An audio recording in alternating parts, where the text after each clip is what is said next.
Hi, everybody, and welcome to the Caring for Orphans webinar, Surprising Reflections from Adoptive Families. My name is Kayla Craig, and I am so thrilled to be with you all today. So a little about me before we get started. I'm the author of 2 books, Every Season Sacred, which is reflections and prayers and invitations to nourish your soul and nurture your family, and To Light Their Way, a collection of prayers and liturgies for parents. And I also created the Liturgies for Parents Instagram account and newsletter, which are really just resources for parents who care about loving God and others and kind of want to live into their values so that they can live them out. And today I have the honor of hosting and moderating this important conversation. As for me, I'm a mom to 4 kids, and 2 of them joined our family through adoption. And I've kind of learned that adoption is a broken and beautiful binding of family.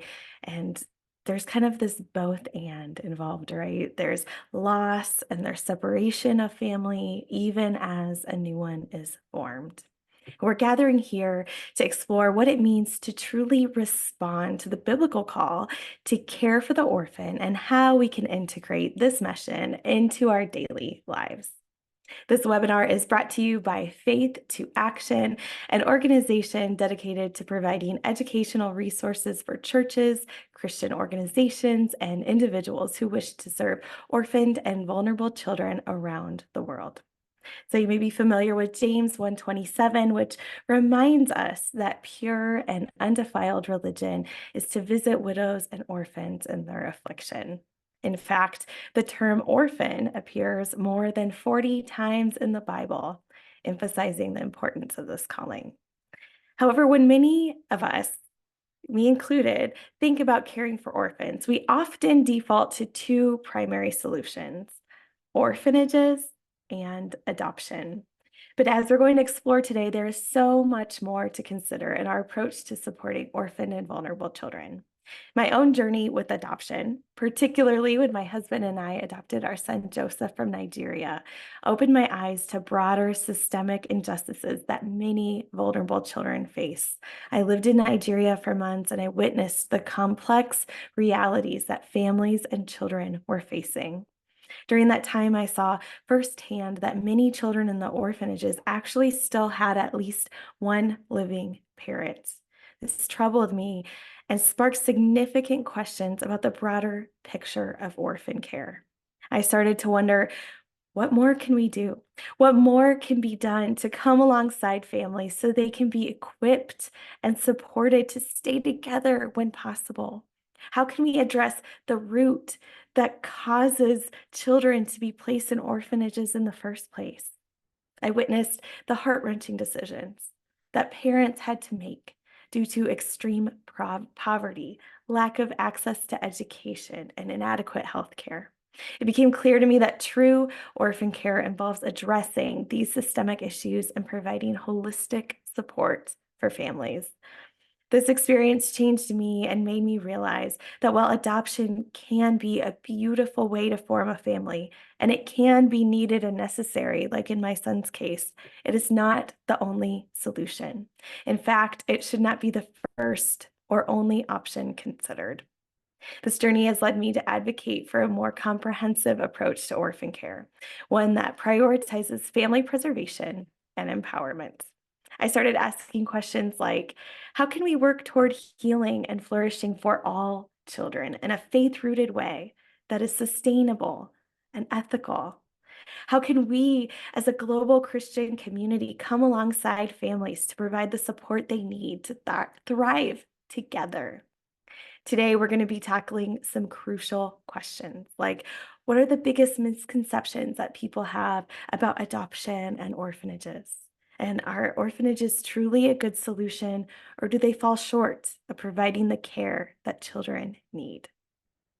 Considering the 2.5 billion that US Christians generously give annually to residential care, what impact does this level of support have on global care of orphaned and vulnerable children? We'll also explore the best ways to support families and alternative family options for children. And importantly, we're going to be asking how individuals and communities can be part of caring for orphan children, both locally and internationally. These ideas, these themes are at the heart of today's discussion, and I'm so glad that you're here joining us. By sharing our stories and learning from each other, we can discover more sustainable and ethical ways to care for orphaned and vulnerable children. So today, we are so blessed to hear from some incredible women who have dedicated themselves to answering these very questions. I'll be putting on my reporter hat. I'm a former journalist, and I'll be asking the questions today, asking our panelists how everyday people like you and me can respond to the biblical call to care for the orphan in practical and impactful ways. It's really my honor to introduce our panelists. Dr. Lauren Pinkston, founder of Kindred Exchange. Hi, Lauren. Hello. Kristin Langrehr, Western Oklahoma Director for the 111 Project. Hi, Kristin. Hi. And Stephanie Robinson, Outreach Coordinator for Faith to Action. Hi, Stephanie. I'm so glad you're here. Welcome, welcome. Let's get on with it and dive into this important conversation to explore how we all can play a part in caring for orphaned and vulnerable children in ways that honor God and uphold the dignity of every family. So, Kristin, we're going to get the ball rolling with you. I'm excited to hear what you have to share. What was your entry point into caring for vulnerable children? Well, my profession is in social work. So I've always worked in the field of child advocacy and child abuse prevention. And I got to see firsthand the difference that safe, stable, and nurturing relationships can have for children. So I'd really say that that was my first entry point. But globally, my first entry point to vulnerable children was really my short-term mission trips that we took with our church. So our church partnered with an organization in Haiti, and we would take short-term mission trips. And in those mission trips, it was really an eye-opening experience for me. We did what church groups do best. We would go from orphanage to orphanage, and we would lead songs and games and love on children. And later, I learned that that could really have an adverse effect on the healthy development, of attachment for children. But I didn't know at the time. It was an eye-opening experience, like I said, to where we would bond with children and see just that juxtaposition that you were talking about of the grave injustices that you see and inequity that you see and that you experience, but yet still the hope and resilience and joy that you see. And so it was really a sweet time for my husband and I to bond with kids, that even superficially, that there was bonds there that we bonded. Two twins actually come to mind. We didn't know at the time they were fraternal twins, but my husband and I kind of attached separately to them, finding out they're fraternal twins and being told, which I don't even know if the narratives were true, but false narratives probably about children in Haitian voodoo culture, that our twins were considered to have half of a soul and that they were cursed. And so the idea of that their value is diminished in their culture and their society really broke our hearts. And for me, I've always had a bent towards marginalized people. And so that's all it took for me to say, well, then we're going to adopt twins from Haiti. That's just our solution, right? And so then we traveled back to Haiti post-earthquake in 2010. And, as you know, the death tolls of the earthquake in Haiti were upwards of 300,000 people. And so we were told at that time that the already high number of orphan children in Haiti had grown exponentially because of the earthquake. And so we went, they didn't know where the location of their orphanage was. The two twins that we had met, it was devastated by the earthquake. And they were just talking about how the need, had just grown exponentially. And we just thought we can be a solution. That is something that we could do. We could be family for children that are orphaned by the earthquake in Haiti. And so that was really our first kind of entry point. Thank you for sharing. And Lauren, we kind of connected a while back, years ago now, which is wild, around this topic. You're also an adoptive mom via international adoption. When did you first begin kind of wondering if international adoption was something that you were going to pursue? Yeah, if I could take everybody back to when I was 5, which goodness, I don't know if anyone wants that, but I remember sitting and watching TV one day, and it was during the water crisis, like a major drought going across parts of Senegal, Niger, Sudan. And I remember seeing this little boy on this commercial. There was a fundraising commercial, like scooping water out of a mud puddle. And it's, again, a very simplified narrative of Africa that I've learned to grow out of, and learned how just that's a partial narrative of what's going on in this massive continent. And that day, in my 5-year-old mind, I was sitting in this 3-story house in a very comfortable living room, just completely shaken by the inequities in the world. And I couldn't understand why I, out of no control or choice of my own, was placed into this stable living environment, and there were others who did not have that. And it just sat really heavy in my soul and never really let me go.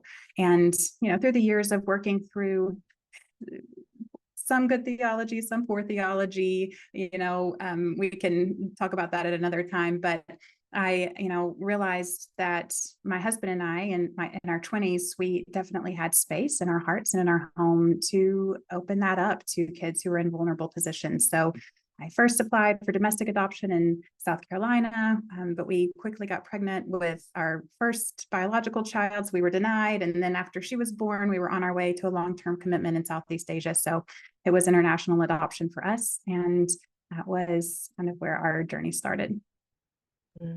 Thank you for walking us through that. I think there's probably many of us who had our hearts pulled as a child, and those threads have followed us even now. So Lauren and Kristin, what did you learn kind of about the orphan crisis from your experience of international adoption?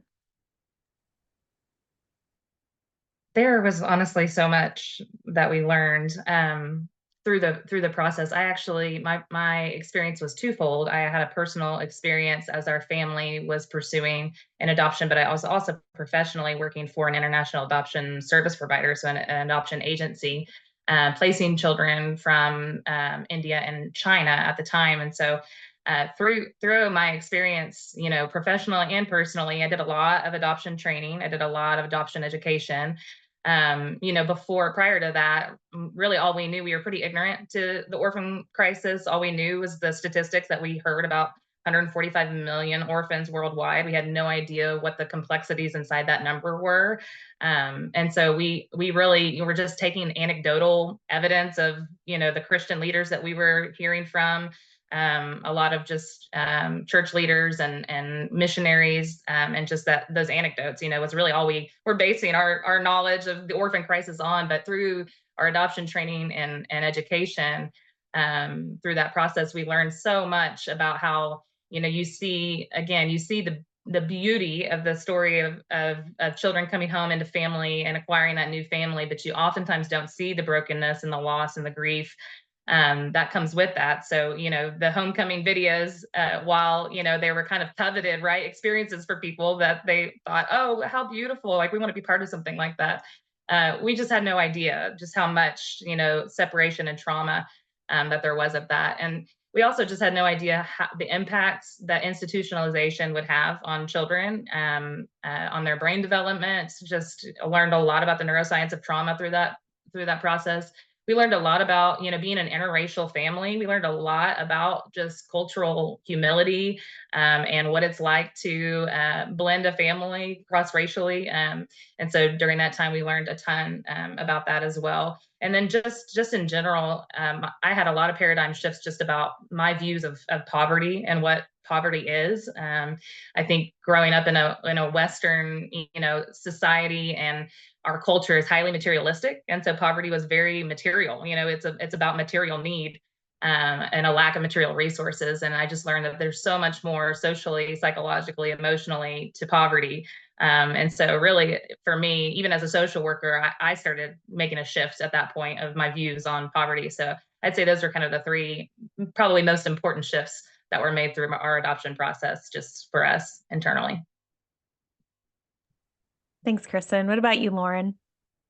Yeah, so our family landed in Uganda in 2016, and I was in the thick of my dissertation research on human trafficking patterns in Southeast Asia at the time. So as a part of my research, I had come across, stories of orphans and vulnerable children, and that, connection to populations that were at risk of being trafficked. So what I started to realize was that international adoption and human trafficking were actually connected. And I was really concerned that I had been unknowingly pulled into a web of criminal activity. My senses going off. I'd also been following the work of Alternative Care Uganda for quite some time. And this was a network of social workers and lawyers and family advocates in Uganda that were speaking out against international adoption. And Uganda was not a Hague accredited country. So, not getting into deep nitpicky details there, it just meant that there was open adoption, intercountry adoption that was available, but had not been kind of gone through the vetting process that the US government required for an easier, streamlined process. So Alternative Care Uganda had shared stories of children who had made it through the court system in Uganda and were granted US citizenship on the grounds of being orphaned. But then on the other side of the globe, parents were starting to discover that some of their adopted children actually had living parents and extended families back home in Uganda. So as these stories unfolded, we learned that Ugandan families had been paid to surrender their children to orphanages, and those families were told that their children would be sent to America for an education, that an American family would sponsor them and their education until they were 18 and then send them back home. So I truthfully was preparing myself for a scenario like this when we landed in Uganda, not because Ugandans are corrupt, but honestly, more because many Americans can be blinded by what we believe to be our own altruism. And we ended up actually with an incredible attorney who only took a few adoption cases a year when he felt like children had run out of local options. And my daughter was older. Her adoption story is hers to tell. So I will honor those details and her privacy in conversations like this. But I'll never forget standing before the Supreme Court judge in Uganda. And he looked at me in our hearing and he said, have you come back to Uganda for a trophy from your time in East Africa? I had spent some time working in Kenya before.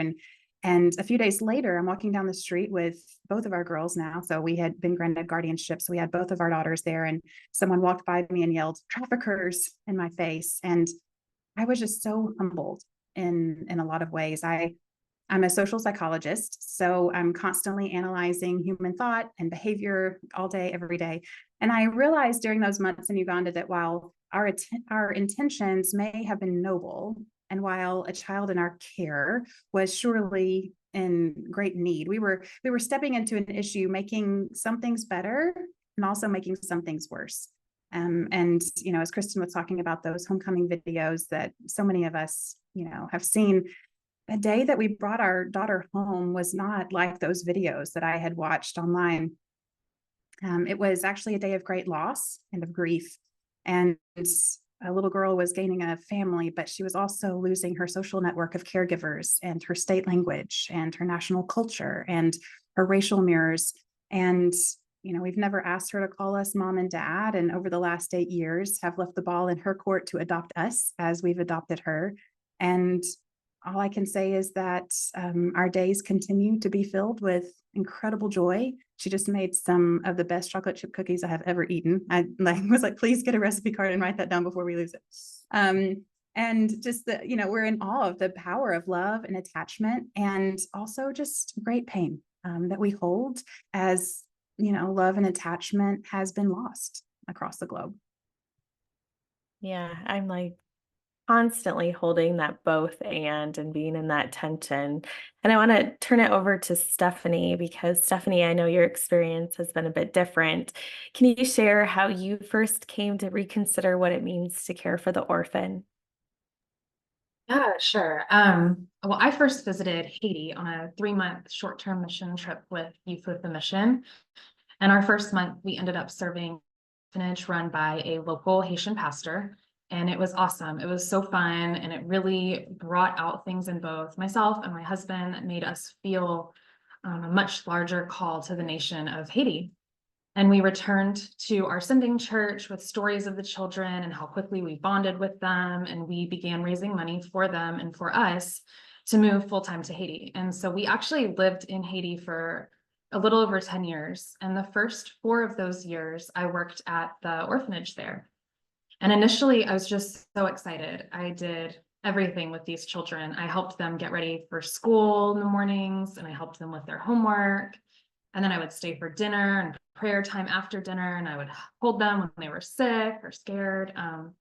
And some of them even called me mom. So it was a time when I felt like my gifts were being used and I was being stretched because of how challenging it was. But a few years into my work, I began noticing something that had actually been happening for a while. Sundays, there would be a church service on the campus, and I noticed that women from the community would kind of trickle in throughout the service. And they came and took their seats in the back row. And one by one, the kids I worked with and who I was sitting with would leave me and head towards the women in the back. And to be honest, I was pretty annoyed because as I saw these were my kids and I didn't understand why they were sitting with somebody besides me. So one morning when I was upset about it after a church service, I asked one of the older kids, hey, who are these women that the kids keep going to sit with at church services? And just without any hesitation, he said, oh, those are the mothers of the children. And he just walked away. And with that blew my whole world up. I just had not ever considered that children in an orphanage had parents. Like it just did not cross my mind. And to be honest, when I thought of orphans, I thought of Little Orphan Annie, and I thought of orphans as they had been described to me, people without parents. And so this sent me and my husband on a journey to learn all that we could about orphanages. First, I thought this was a problem specific to this orphanage. But then I realized that all of Haiti had this problem. And then when I started doing even more research, I learned that this is a worldwide issue. In fact, as it's been said a few times already, 80% of children in orphanages around the world have at least one living parent, and almost all of them have a family member who could take care of them. And so as I learned this, I kind of wondered, how could this be? Like, why am I doing things that a mother should do when these children actually have mothers? And I learned that the driving force around the world for children being placed in orphanages was due to poverty or just a lack of opportunity. So for example, if someone doesn't have money for school fees, but sees an orphanage down the road, they might end up putting their child in that space so they can become educated. Or another example would be if a child has a disability and the parent doesn't feel equipped to help, they might place that child in an orphanage to help meet that child's needs. And so I learned that in each of these instances, it really was a loving act on behalf of the parent. And this is really where I gained my heart for helping vulnerable children, because I saw their moms and I saw their connection and felt super convicted for the work that I'd done prior to that. And I wondered what would happen if we could empower and encourage families instead of building and supporting orphanages. And so that's what I spent the remainder of my time in Haiti doing, building up a locally run family strengthening organization called Combi Haiti. Thank you so much, Stephanie, for sharing that. I'm wondering, what are some of the biggest misconceptions that people have when it comes to adoption and orphanages? Well, just to jump off from my experience, I think most people don't realize that these kids have families.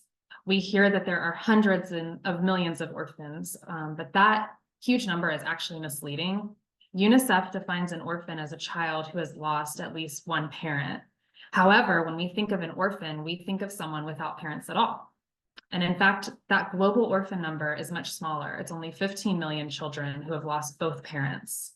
And what is wild is that almost all of these children are living with family members. So this idea that the vast majority of these children are roaming the streets alone is pretty misleading. It's a misunderstanding of the problem that has led us to pursue solutions that aren't really meeting the real need. And the other thing we don't often understand is that their families could actually care for them.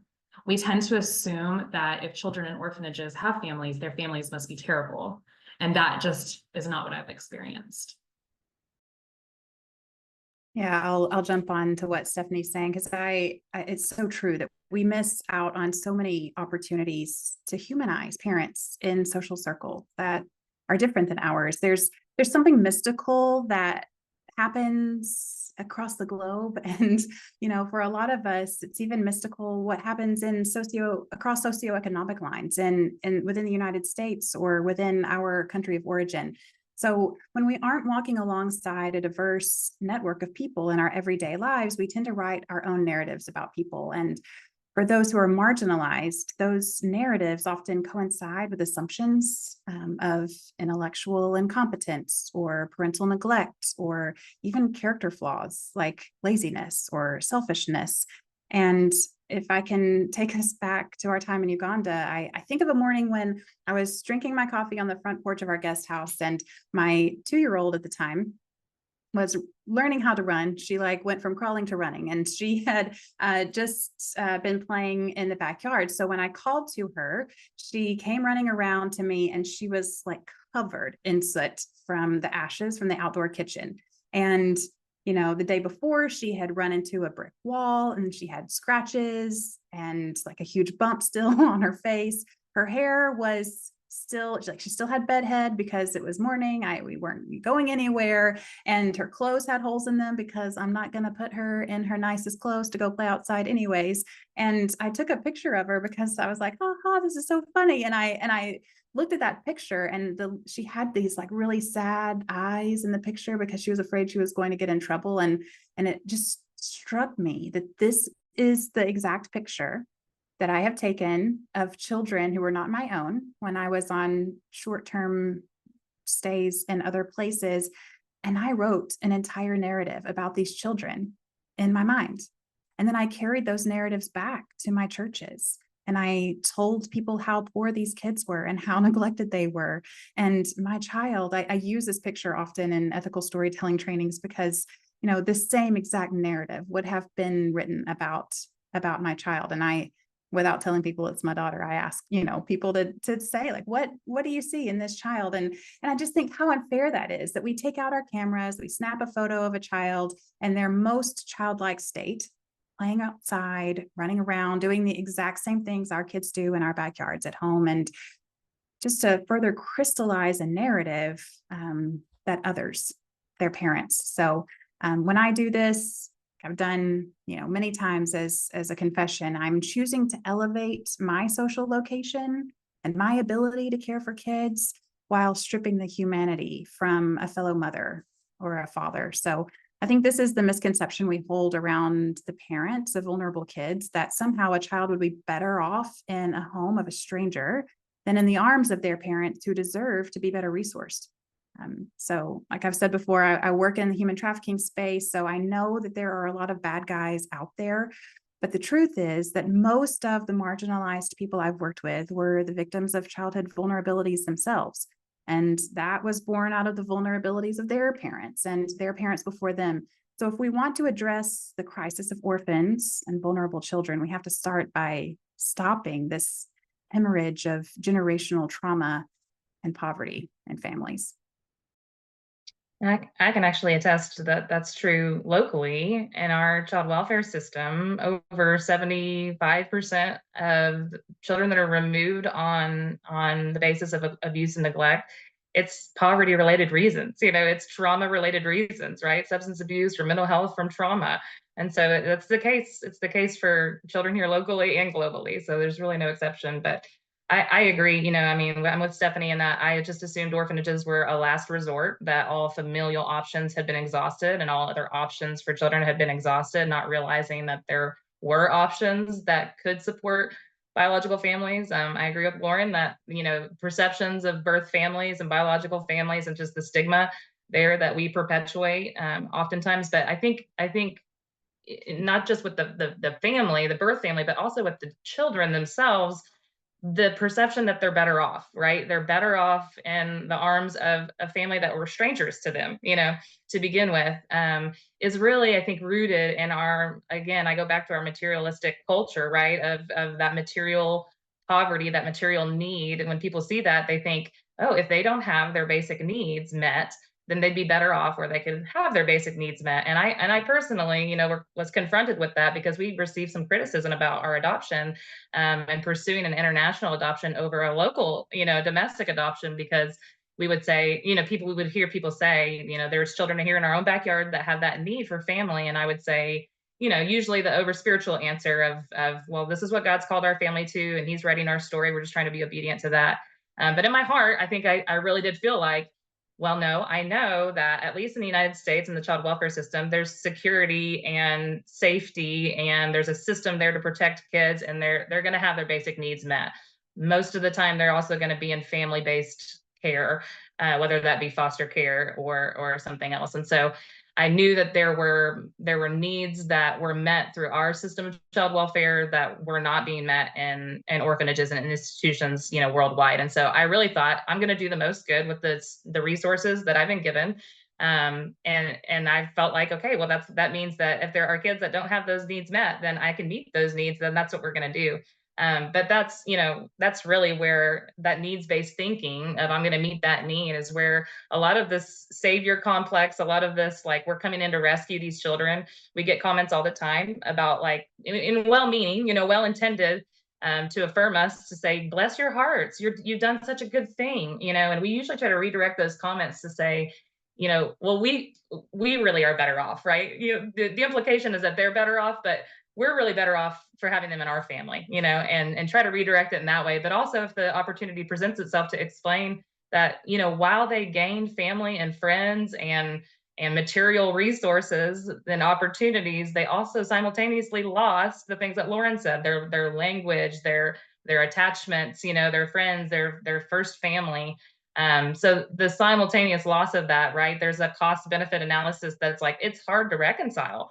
And I think I all along was only able to reconcile that with the trump card of family, right? Of, okay, well, when it comes down to it, children belong in family. I have strong convictions about that. And so what was the hardest pill for me to swallow in our own adoption was that our children had two living parents. And so they were placed at the orphanage because they couldn't provide for their children, and it was survival, for them. That was their only option of survival. So for me, that's been a really hard pill to swallow, because I just thought if they had the support, if their birth family had the support that they needed, then as big of a blessing and as grateful as I am that they're in our family, could there have been a different outcome? Yeah, that's such a good point, Kristin. And thank you for sharing that. I remember thinking similarly when working at that orphanage in Haiti. And I thought these kids were better off because they had a full belly. That was like what I said all the time. They have a full belly every night.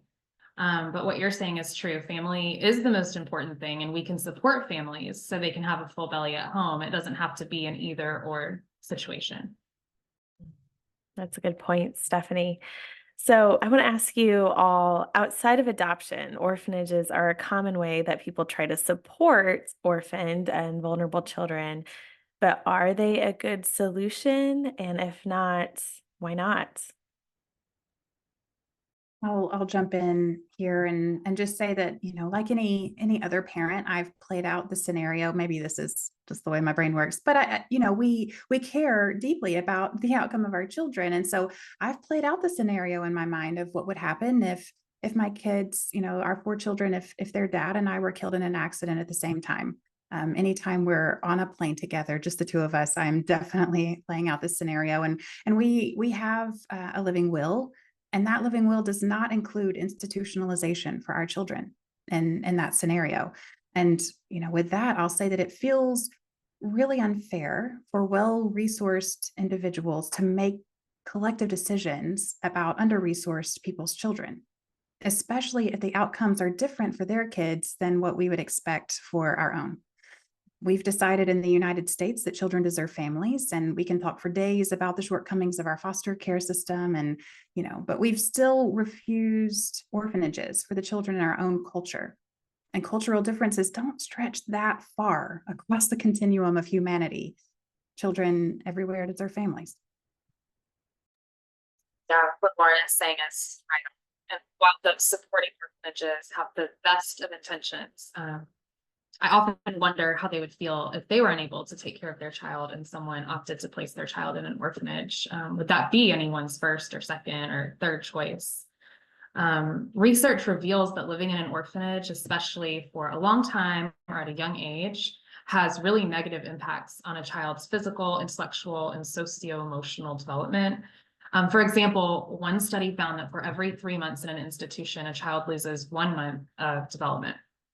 The first 3 years of life are a sensitive period when a child must receive intimate emotional and physical contact, or else development will be significantly impaired. And a groundbreaking study of children who grew up in Romanian orphanages found that these children suffered deficits in brain development and behavioral functioning. And the neglect that often happens in orphanages physically changes the structure of children's brains. The negative effects are more severe the longer a child remains in residential care and are really most critical in younger children. Human bonds and attachments are the cornerstone of building trusting and sustainable relationships. We all know that. So infants who live in orphanages have difficulty forming those bonds, which impacts their social relationships throughout their life. Orphanages and children's homes separate children from the family and the community that are essential for developing healthy social relationships. And when orphanages are cut off from the local community, children are prevented from developing social networks essential for adult life. So children leaving residential care are frequently unprepared for independent life. They might not know how to cook or handle money, or even use their own initiative after following such a regimented schedule of an orphanage their whole life. They struggle into adulthood and they are seen in an increased rates of unemployment and homelessness and sexual exploitation and unhealthy adult relationships. And that can even be within a marriage or as a parent. Actually, a study in Russia found that 1 in 3 adults who lived in residential care and aged out became homeless. 1 in 5 ended up with a criminal record, and up to 1 in 10 died by suicide. So orphanages can meet the physical needs of children for sure, but even the best orphanages are not able to meet the emotional and social needs of a child. And additionally, orphanages are expensive and they only reach small numbers of children. Data suggests that they're 5 to 10 times more expensive than programs that serve children and families, including foster families. So for example, a study in South Africa found residential care to be up to 6 times more expensive than providing care for children living in vulnerable families, and 4 times more expensive than foster care or adoption. I can really speak to, some of the negative impacts that Stephanie's referencing right there, just in a human testament of our son, our oldest son, who's 12 now, but he spent, he was 7 when he was adopted and spent 4 years in an institution. And, we really like to focus on his strengths because there's so much, Haitian culture, there's so much value and just some of the things that he carries with them because of their culture. He is so resilient. He is so strong. He's such a nurturer. He's such a protector. So he came by that, with his culture, and we like to focus on his strengths because when we, subjected him to a different experience here in the United States of, a culture that's very high performing, that's very like a lot of expectations placed. He never had any of those expectations placed on him, so he's struggled, right? He struggled with that. But just, in the loss of development, like Stephanie was referencing, we take for granted the type of education that you get just by being in the context of family. Most of our kids by the age of 2, they are learning their alphabet, their colors, their numbers, their shapes and letters, and there was none of that because of the lack of relationship, the lack of sensory experience. He was deprived of a lot of sensory experiences, and so there's just it impacts their brain in the sense of being able to like sensory processing and all of the things that allow for kids to, if they're constantly in a state of trying to fend for themselves and left to their own devices, they're in that survival brain mode, where we talk about it's that downstairs brain, right? All it knows is fight or freeze, all it knows is how to survive and what to do to get my needs met. And they can never access that upstairs thinking that we talk about, of critical thinking, of problem solving. And we experience that because he struggles, he struggles academically, he struggles in school, but in relationships and peer relationships and connecting with peers his own age. And so, just in our own home, we get to just see that play out, that, there is just a lot of impact, adverse impact that has, the institutionalization in his life and his early childhood has had on him. So. Thank you all for sharing that. we have found that a survey done by the Barna Group found that U.S. Christian individuals gave, and I talked about this at the top of our time, but 2.5 billion with a B to residential care. So that would be orphanages or children's homes every year, 2.5 billion every year. That is a lot of money, and many watching today are coming from that U.S. Christian community.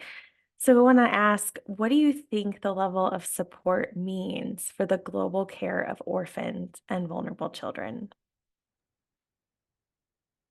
Yeah. I think this number is so telling, and it's such a critical part of this conversation because so many times we think that our dollars are given in isolation or that our church is working in isolation, but there's a much larger story here, and it connects each of our dollars with a profound impact in the world.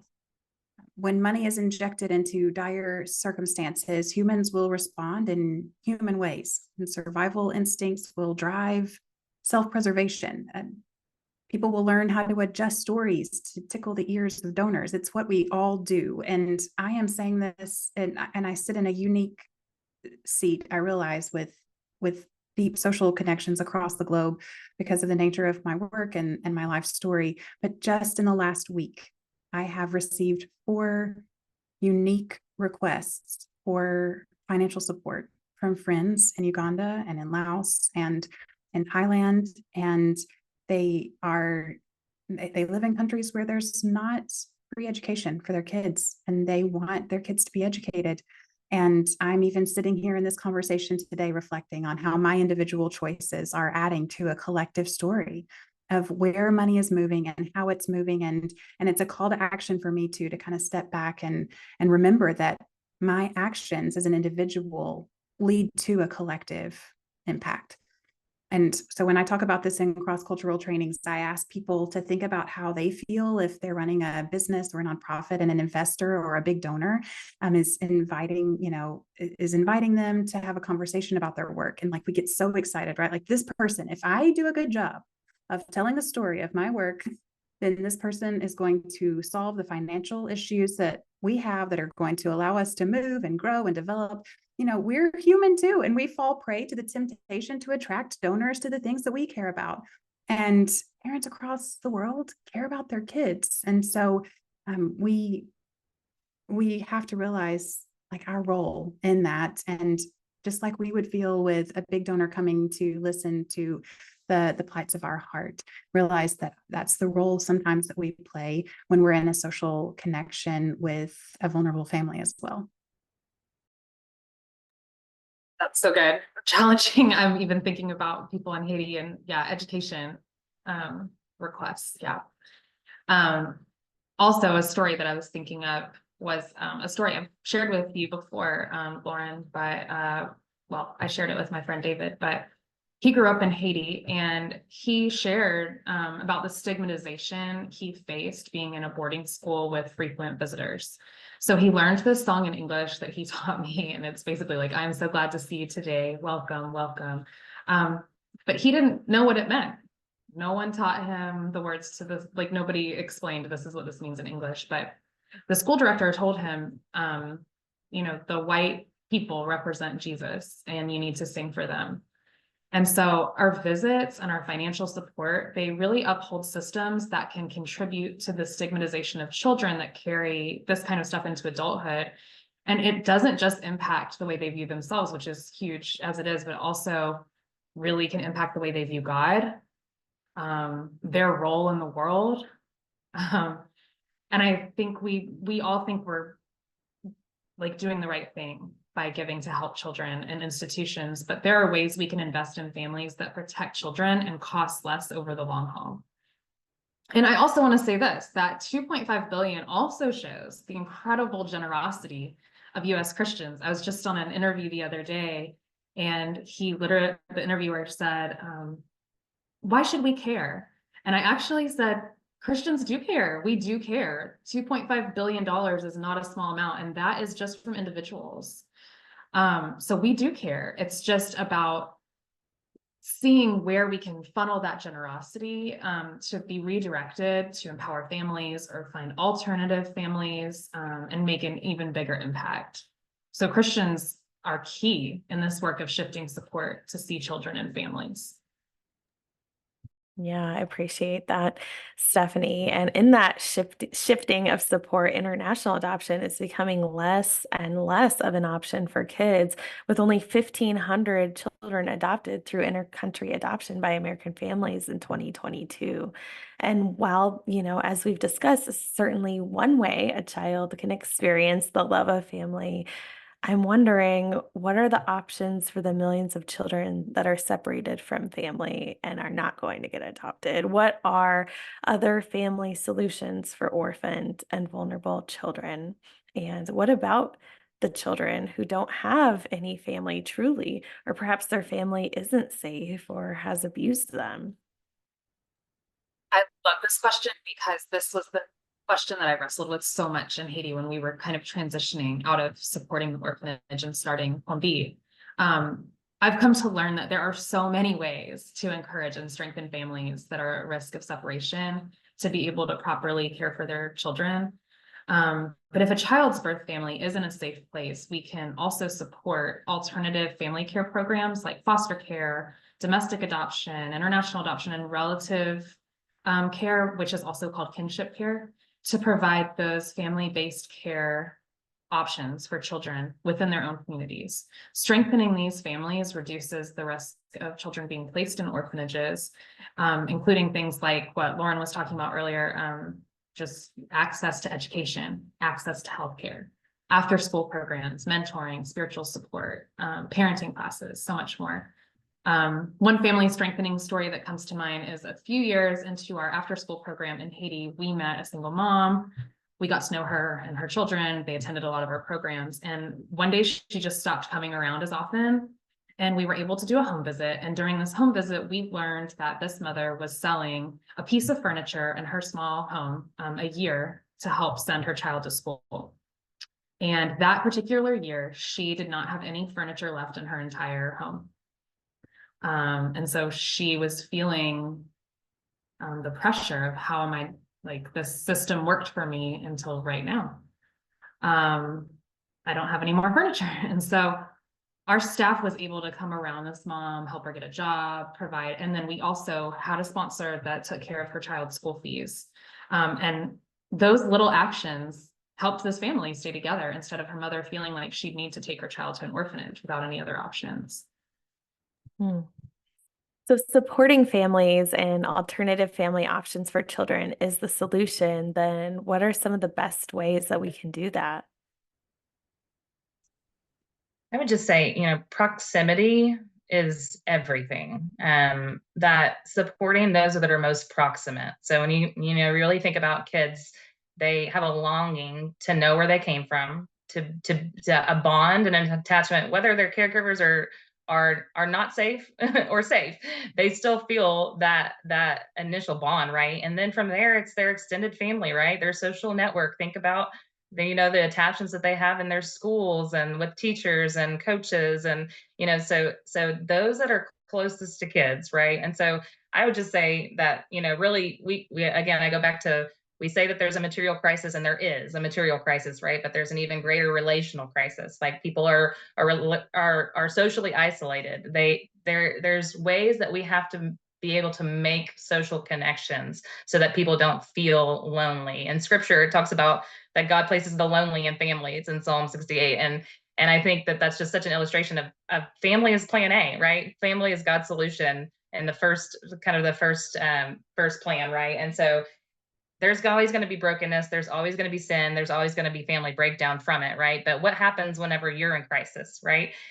You probably have on your phone a set of contacts, a contact list of family and friends. You're probably rich in social capital, right? You probably have a network of relationships that you can call on. What would any of us do without our support systems? I can't imagine where I would be without my support system. So I just think that, when it comes to making families less vulnerable, that has everything to do with building up their social network, right? And making social connections. So what you can do, you can find those who are working locally, find those who are are really indigenous, right? There's probably natives in the land that are already doing the work of supporting vulnerable families, right? Let's find what they're doing and how can we undergird them? How can we come alongside them instead of what we can do for them, right? And come in with our solutions and the way that we feel like we can treat the symptoms, let's look for in the community, right? Indigenous people that understand like the real problems, right? The root of the problems, and come up with their own solutions and their own innovations, and just that working with Indigenous staff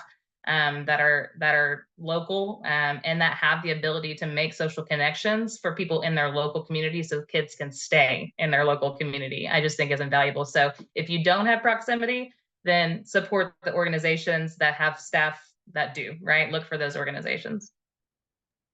I'm so glad that Kristin talked about this. I didn't know that she was going to harp on social capital so much, but the research is so overwhelming that is the most powerful force in mitigating mental health crises and poverty in vulnerable populations. And so I actually co-founded an organization in 2020 called Kindred Exchange, and we have developed our programming completely around social capital.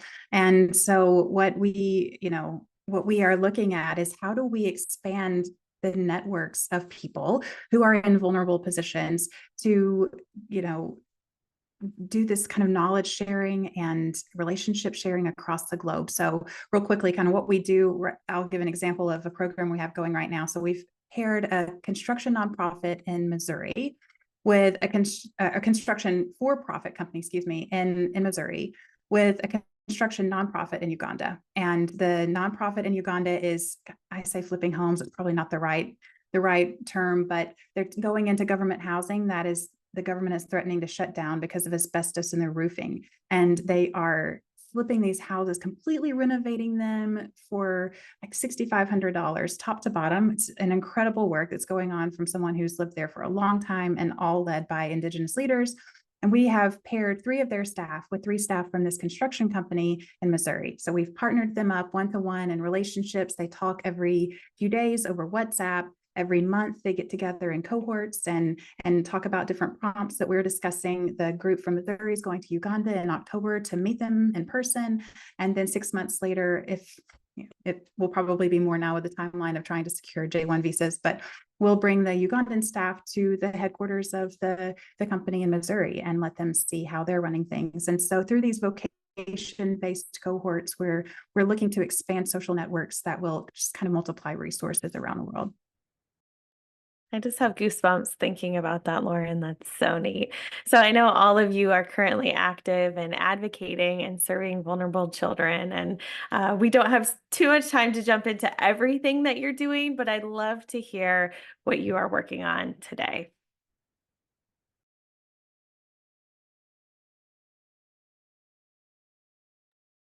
Well, I'll go first.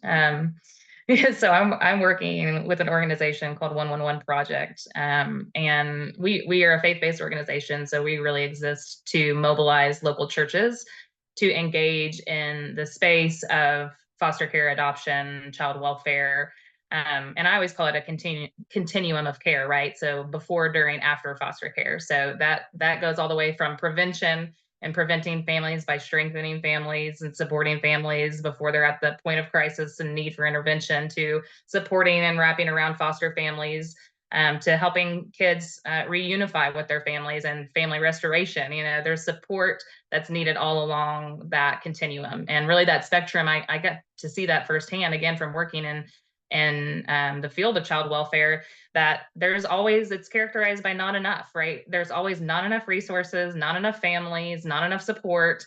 And so if you talk to any social worker who's on the front lines, that's what they'll tell you, is there's just not enough, right? And so our belief is, the mission of 111 Project is based on the belief that we can reverse the crisis so that there can be more than enough. We believe we serve a God with more than enough. And so within the churches, even in Oklahoma where we serve, there's 6,200 churches. There's a church, we're in the Bible Belt, right? There's a church on every corner. We really feel like they're full of people who have both material and human resources, that they're full of people who have compassion and are full of care, and generosity, right? They're full of people who have social connections and networks that they can leverage, right? Businesses, the people in the pews, when you think about their connections that they could leverage on behalf of other people. So if we can really mobilize and engage them into this like space of collaboration with the community, for collective impact, then we're trying to build, I call them ecosystems of care, right? Stakeholders that care. And again, the church has a biblical mandate. We talked about that earlier, but there's a biblical mandate to care. And so if we can really just engage churches, we believe that we can turn that around to where there can be more than enough support for families before, during, and after foster care. And so that's what really 111 Project aims to do. And there's there's organizations all over the country that are doing the same thing, that are bridging the gaps between, people who want to help and then the families that have need. And so we use a tool, and this tool is actually used across the country. It's called Care Portal. It's a care sharing platform, right? So it's where families define the needs for themselves.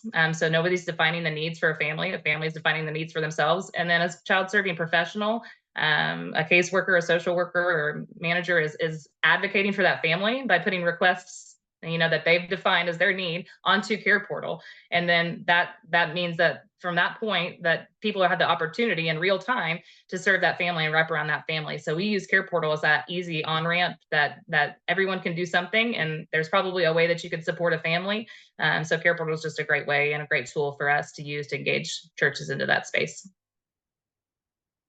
And I'll jump in with just one quick note of what we're doing at Kindred Exchange, and just maybe as an additional resource. We're not an orphan care organization, but we are asking the question of how the North American church can rethink the way that we engage around the world with the gospel. And so we just finished an entire podcast season with incredible guests. Kayla, you were one of those guests. Steph, you were one of those guests, with your colleague David, and Kristin. We should have had you, but we just had incredible conversations around everything involving orphan care, from domestic to international to IVF treatment to, we touched on a lot of diverse topics. So that was a great experience for us.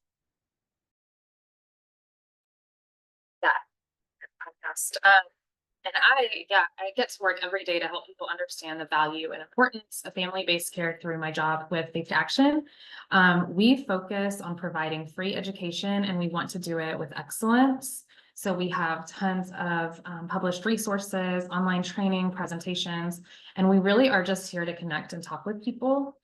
And I still am also very invested in the work of the nonprofit I co-founded, Palm Beach, Haiti. And right now, this work is also all about protecting families from separation.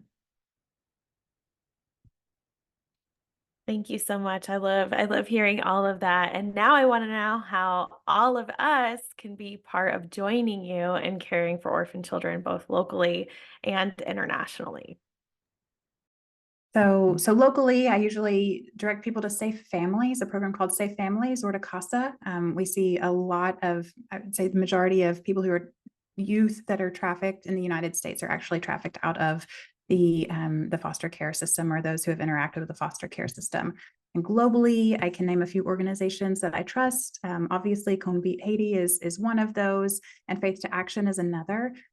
As Steph referenced earlier, as kids age out, there's a host of issues and vulnerabilities that come with the ability to hold a job or suffering through mental health crises. So Emmaus House in Haiti is working in there. If you care about Uganda, I love Cherish Uganda. If you care about Haiti, Thailand, Step Ahead is doing remarkable work.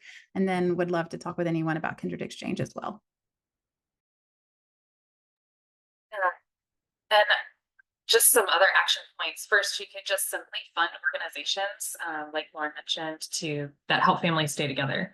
If you have a particular country or issue you're interested, we also can help you find an organization to do that.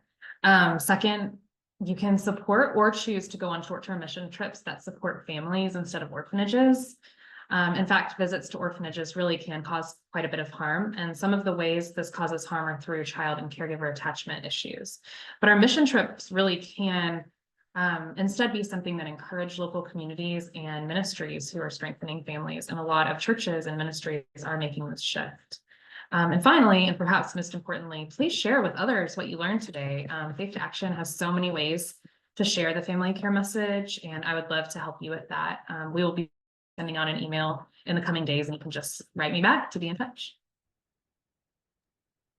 And I would just say, serve locally, right? Serve local. Where you have proximity, serve. And where you don't, support, right? Again, undergird and support organizations. I say all the time that not everyone can be a foster parent. Here locally, we always say like that's the top rung of the ladder, right? We've got to have more rungs of the ladder for people to kind of engage into this space. And so start locally just by serving a family. Care Portal has, you can go to careportal.org/map and you can see the map of the United States, and wherever you're coming from, there probably is a request on Care Portal to support a vulnerable family. And so start there locally and then go from there, because everyone can do something.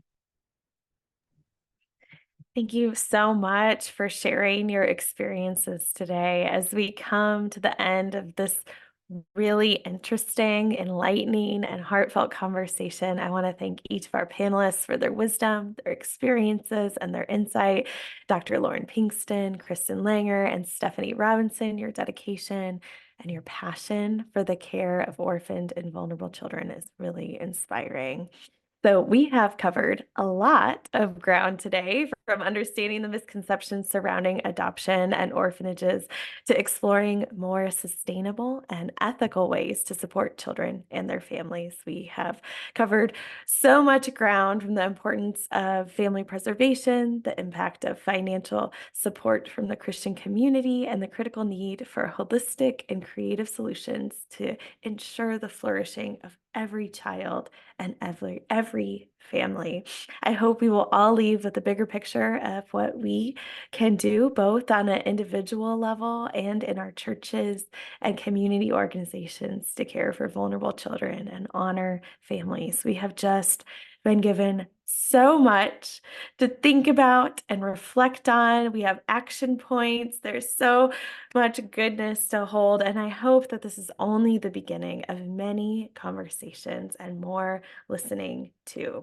So if you would like to learn more, Faith to Action is actually hosting a virtual book club starting August 5th. And for 3 weeks, we will be reading the book Orphan Justice: How to Care for Orphans Beyond Adopting by Johnny Carr. It is going to be a great way to continue learning together. And the link is in the chat right now. So please sign up, and you'll also receive a follow-up email with a recording so you can share and have links to everything you need to get to for more information. I truly hope that each of you feels more informed and empowered to take action in your own communities, whether it's through advocacy or providing direct support to families or simply spreading awareness. Every effort counts. We're truly called to be co-laborers with Christ in this mission, working together to strengthen and support families in ways that honor God and uphold the dignity of every person. And as we move forward, I really just want to encourage us to keep our hearts open to the needs of the vulnerable and remain committed to finding innovative and compassionate solutions to serve. Needs may seem daunting, but remember, this is not a journey that we undertake alone.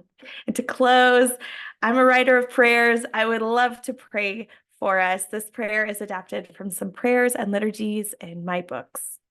Will you pray with me? God of heaven and earth, we thank you for the ways you pursue us, for the ways you beckon us into your loving arms and call us your children.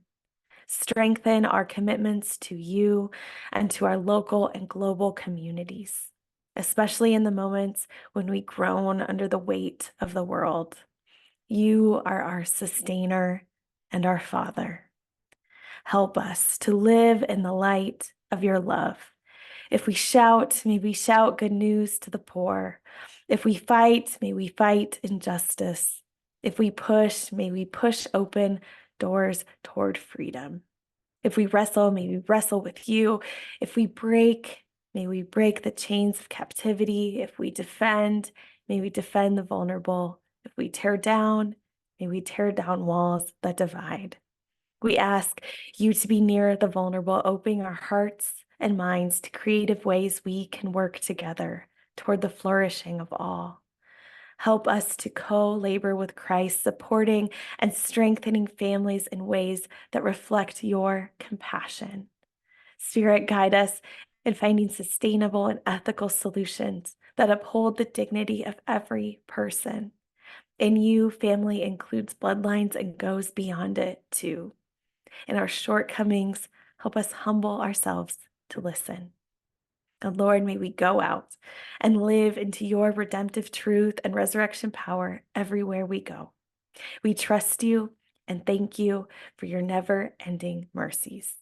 Help us to have the powerful faith of a child so that we might do justice, love mercy, and walk humbly in step with you, O Lord. In Jesus' name we pray. Amen. Thank you so much for joining us today. It's been an honor to be with you.